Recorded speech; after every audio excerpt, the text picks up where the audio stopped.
Espero que se encuentren bien. En la cápsula del día de hoy quiero hablar un poco sobre la importancia de la evaluación neuropsicológica.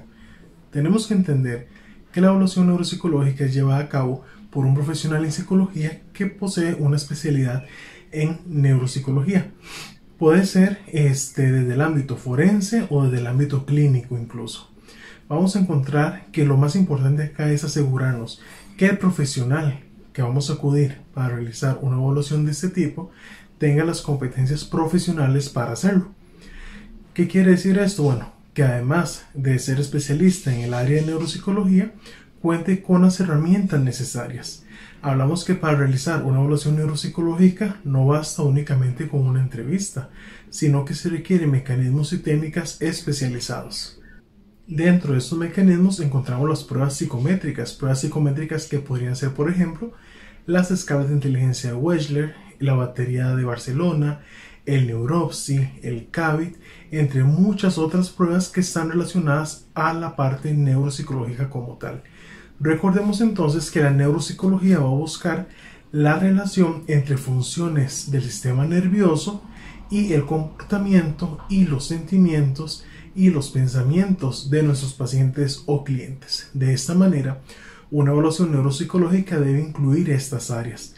No basta tampoco pensar en que únicamente se va a medir la parte de inteligencia o la parte de desempeño cognitivo, cuando en realidad necesitamos explorar también la parte cognitiva, que serían los pensamientos, y la parte emocional y de comportamiento de esta persona que estamos evaluando. Es importante entonces que antes de empezar una evaluación neuropsicológica conozcamos a la persona a la que vamos a evaluar. ¿Cómo la vamos a conocer? Ahí sí, el primer paso sería una entrevista. Una entrevista debe incluir la recopilación de datos fundamentales de esta persona, su historia de vida, cuál es el motivo o el objetivo por el cual desea esta entrevista, y dentro de esa entrevista inicial hacemos lo que conocemos como examen mental, el cual consiste precisamente en evaluar de manera rápida y precisa el estado mental de esta persona, si está consciente, si encontramos alguna dificultad en su habla, en su ubicación de espacio, tiempo o persona. Esto se hace durante la entrevista como tal para detectar si hay alguna afectación general o no. A raíz de la información que recopilamos en esa entrevista, podríamos pedir información adicional como una epicrisis médica o un informe médico de un profesional anterior a nuestra valoración para tener mayor sustento en lo que vamos a hacer. A raíz de esto, integramos la información y determinamos cuáles van a ser las áreas neuropsicológicas que podríamos evaluar.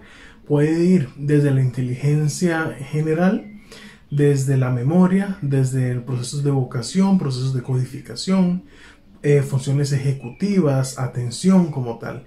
O sea, en toda el área de la neuropsicología vamos a valorar qué es lo que queremos evaluar de esta persona, y a raíz de eso, entonces estructuramos qué pruebas psicométricas sí y qué pruebas psicométricas no aplicarían para este caso.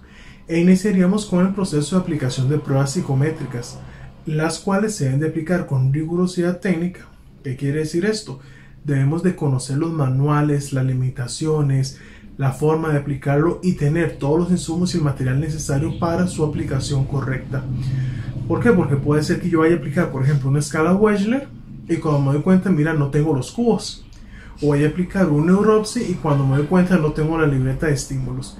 O sea, yo tengo que cerciorarme que tengo todo el material necesario para esta prueba y que tengo también el tiempo y la disposición para hacerlo. Porque se requiere, algunas pruebas podrían ir desde 1 hora, hay pruebas que su aplicación podría ser hasta de 3 horas.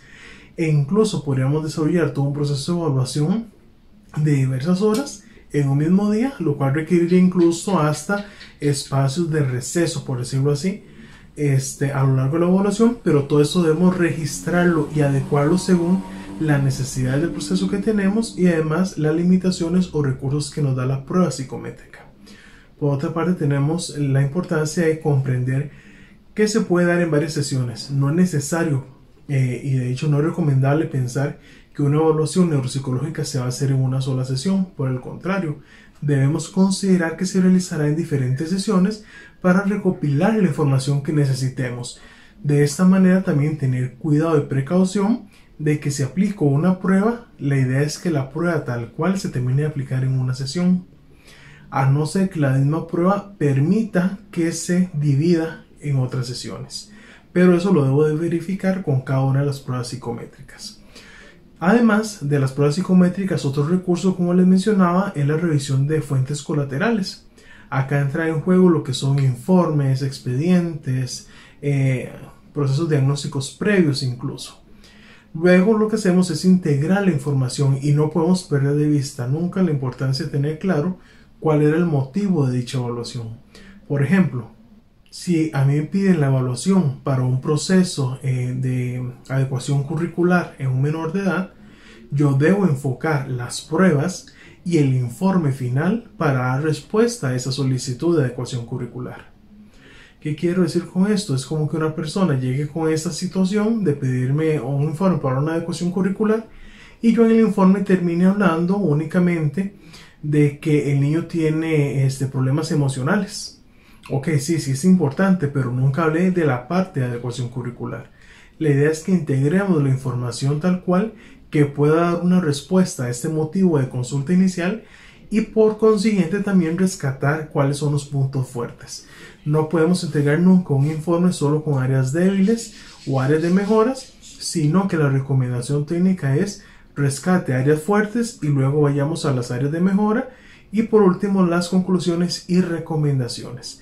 Un informe completo y riguroso debería de ir incluido con un apartado de recomendaciones que le podamos facilitar a la persona usuaria para que pueda verificar qué patrones seguir, qué comportamientos seguir o qué acciones tomar para mejorar su condición como tal.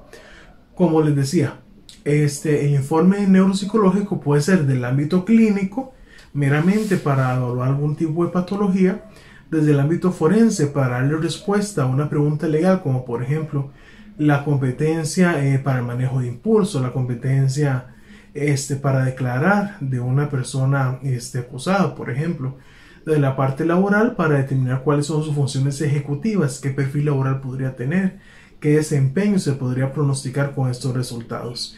Desde la parte educativa para determinar factores que tienen que ver con el desempeño académico, la inteligencia o el rendimiento tal cual.